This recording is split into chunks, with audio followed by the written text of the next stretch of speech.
On a busy Friday, I want to jump into why the NFL wants to ban possibly the Eagles' best play from 2022. Nick Sirianni and Howie Roseman, well, they both gave their final statements, including a look at the defensive coordinator options going into the offseason. Eric Bienemy possibly becoming a Washington Commander, and Gardner Johnson got fined for the most clean hit you'll ever see. I'm Thomas Mott. This is the Thomas Mott Show.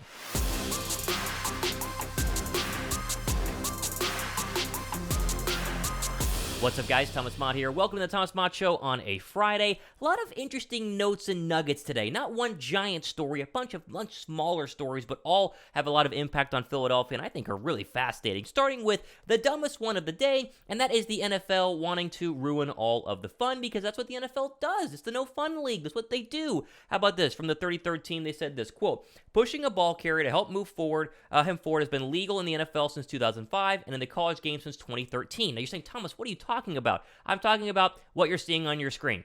The fact that Philadelphia is the best team in the National Football League at 4th down and 1, 3rd down and 1 via the quarterback sneak, and now all of a sudden teams are realizing, hey, maybe that's unfair, or hey, maybe we should do that, and the NFL's going, whoa, why don't we just ban it instead? So again, going back to the article here, this to me is absolutely ridiculous. But amazingly, the Eagles really have been the first team to weaponize it. Not true. After getting a season-long look at it, the league doesn't like what it sees. I think the league is going to look at this, and I'd be shocked if they don't make a change, said Dean Blandino, a rules analyst for Fox Sports in the 33rd team, who was the NFL's vice president of officiating from 2013 to 2017. The league's competition committee will meet in 2 weeks at the league's scouting combine in Indianapolis, and then again prior to the NFL owners meeting in Phoenix in late March.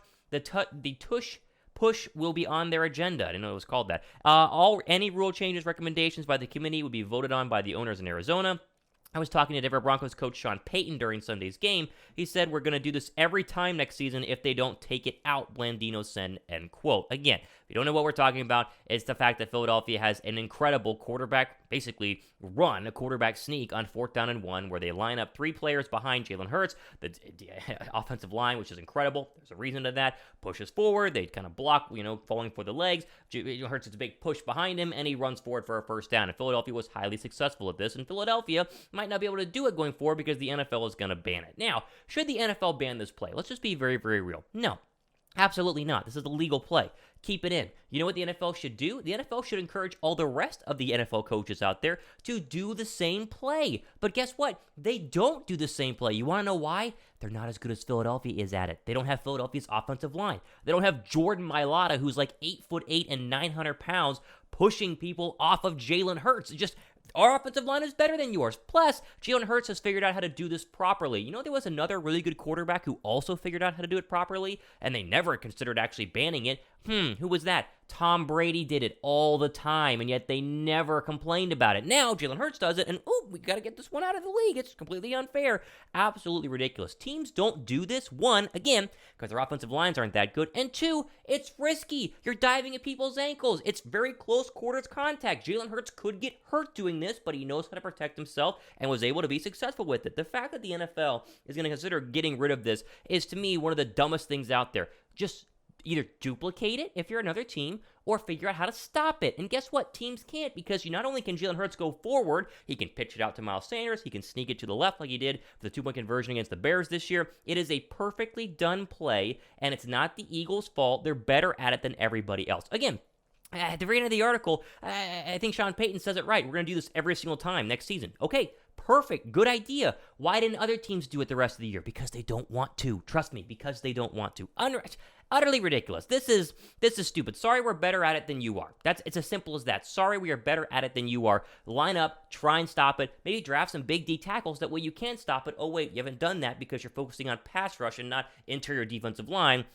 We see a problem here. Okay, thumbs up for the NFL being stupid. Thumbs up if you want to keep the 4th down play. I think they 100% should. It's ridiculous that they would even consider not doing that. Okay, moving over here. We had a very big press conference yesterday. Howie Roseman, Nick Sirianni, side by side at the NovaCare Complex. Bleeding Green Nation has a great write-up, and they were asked a bevy of questions, and I thought about taking some snippets from each question, but it's easier to read them to you because there's a lot of things to go over. Some answers to what happened in the Super Bowl. Some answers about going forward, more in the defensive coordinator questions, all fascinating stuff. Let's go ahead and get into a couple of these. First off, the decision to punt on 4th down and 3, I don't care about. I would have punted there. You don't punt on 4th down and from your own 32. Now, second half defense. Here's where the questions finally started to get asked because Jonathan Gannon, conveniently, was not available at the podium after the Super Bowl to answer these questions for his own defense. But Sirianni was asked about it. He said, quote, "That's what I would contribute kind of to the swing of the halves was the situation on third down and also the run game." Then he was asked about the 2 touchdowns, one to Sky Moore and one to Kadarius Toney with the motion. We've all seen the highlights of where Philadelphia could not stop, but he said this: the second one, they got us. And you're like, well, how did they get us when they already did it?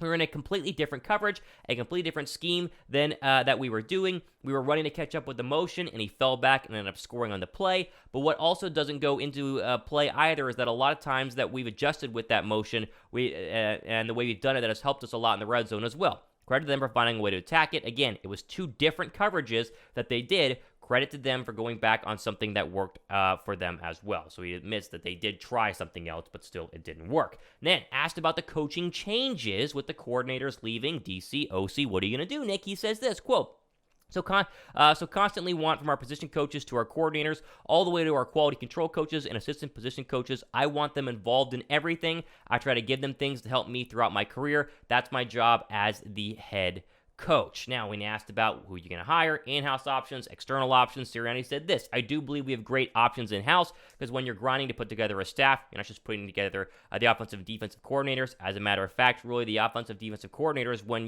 Howie Roseman hired me, we knew who we were hiring at those spots. Now, when asked about Brian Johnson, he talks about the brilliance of Brian Johnson. And finally, I think Howie Roseman's answer on Jalen Hurts' contract is worth noting as well. When asked about signing Jalen Hurts to a long-term deal, quote, you got to look at the individual player. It's not to be critical to anyone we've given a contract to that hasn't worked out. Carson Wentz. But I think when we talk about Jalen, we're talking about a guy with a tremendous confidence in, a guy that we want to be here for a long time, and so it'll be something that will be a priority for us, end quote. Any idea that the Eagles were not going to sign Jalen Hurts to a long-term contract for a boatload of money was always stupid. They're 100% going to do that. Now, what they also might do is not necessarily go internal for their defensive coordinator position. They might actually go ahead and go externally for that in terms of, let's just say, not an internal assistant head coach, like we talked about with Denard Wilson, as Philadelphia has requested an interview with Vance Joseph, the Cardinals' defensive coordinator. This is interesting. Bleeding Green Nation has this as well. Quote, with Jonathan Gannon leading Philadelphia to become the new head coach of the Arizona Cardinals, the Eagles need a new defensive coordinator. Yes, of course. And it appears that the Arizona Cardinals' current defensive coordinator is a contender to come to Philadelphia. Eagles are expected to request an interview with Vance Joseph, according to a report from Josina Anderson, speaking with 97.5 The Fanatic on Wednesday morning. Adam Schefter also indicated that he was on their radar. The Broncos have also had interest in Joseph, which is a bit peculiar since he used to be their head coach. Joseph joined the Cardinals in 2019, being fired by the Broncos. He has previously served as the Miami Dolphins defensive coordinator during the 2016 season. Here's how his defense is ranked. They were 20th, 10th, 6th, and 24th. And that, of course, is in DVOA, which we've gotten into on the show prior, but obviously, the lower number is better, so 6 is pretty good. I think this is not a bad idea. I think what you can take from this is that Philadelphia knows they got to fix their defense. And again, Denard Wilson being elevated to a DC job does make sense, as I have said, but I think Philadelphia might be wanting to maybe get a little bit more experience, a little bit more of a older, wiser mind. Vance Joseph's not old in terms of a age actual limit, but he's old in terms of being a coordinator multiple places in the NFL. And Philadelphia might go, we need a little bit more experience, unlike what was a very green Jonathan Gannon. That way, in big game situations against good quarterbacks, we can actually stop somebody, which was always Jonathan Gannon's really big fallback. So we'll keep an eye on that. I still think Denard Wilson is the leader in the clubhouse, but I like the fact they're at least going to interview other people outside of Philadelphia. That way they get kind of a full, complete picture before making what is a very crucial defensive coordinator hire. Finally here, before we go into our NFL national story of the day, Adam Schefter thinks Brian Johnson will be the new Eagles offensive coordinator, as do I, as does everybody else. He said this via Philly Voice, quote, after offensive coordinator Shane Steichen departed to become the Colts' next head coach, the Eagles are in the market for a new OC. The obvious choice seems to be an in-house promotion, bumping up quarterbacks coach Brian Johnson, who's done wonders working with Jalen Hurts. Speaking on 97.5 The Fanatic on Wednesday morning, ESPN reporter Adam Schefter appears confident that Johnson is the person for the job. Quote, the offensive coordinator is going to be Brian Johnson. That I don't think there's any question there. That you can take to the bank, basically. So there you go. Take it to the bank. Brian Johnson will be the newest offensive coordinator for Philadelphia.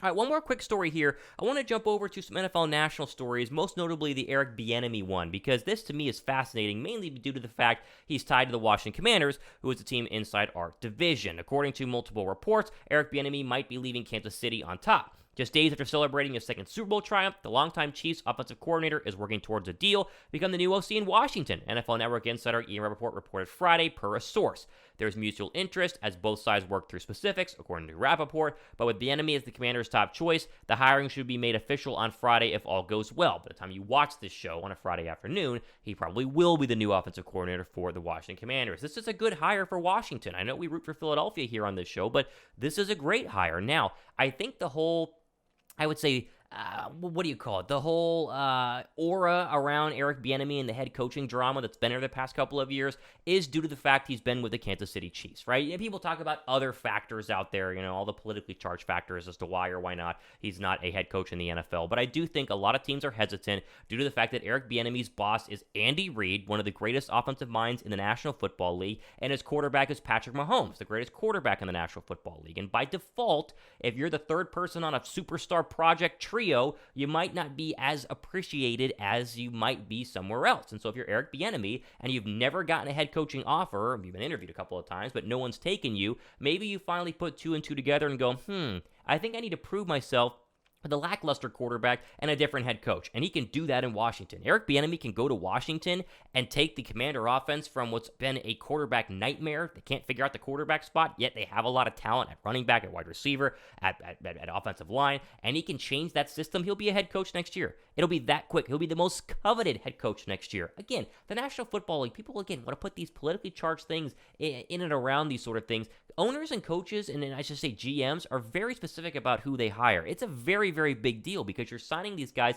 to a 5-year deal. We just saw Jonathan Gannon get a 5-year deal. They want the right person for the right job, and obviously there are some pitfalls or holdings back around Eric Bieniemy that some GMs or front office people are a little bit unsure about, and I would argue it's probably due to the fact that he hasn't been able to prove himself. Again, not his fault, because he's been, with the right team winning Super Bowls. The guy's winning a bunch now, but he needs to prove himself somewhere else. I think going to Washington, even on a 1-year deal, would be a smart move. I'm a little scared about how good that makes the Commanders, but we'll deal with that bridge whenever we actually come to it and have to cross it. So congrats to Eric Bieniemy when he does officially become the new offensive coordinator for the Washington Commanders. It's a very good hire, and the Commanders are getting lucky here, and I'd expect them to maybe take a quarterback in the draft unless they love Sam Howell, but that remains to be seen. All right, plenty more stuff happening over the next couple of days and weeks. As always here on the Thomas Mott Show, we're approaching 9,000 subs. It's crazy. I appreciate each and every one of you. Shout out to the 2 towel recipients. I sent you your towels earlier, and of course the person I sent the NFL mini helmet, the Boston Scott signed one. Plenty more stuff like that for members, so make sure you become a member of the show. Have a great Friday. I'm Thomas Mott. This has been the Thomas Mott Show.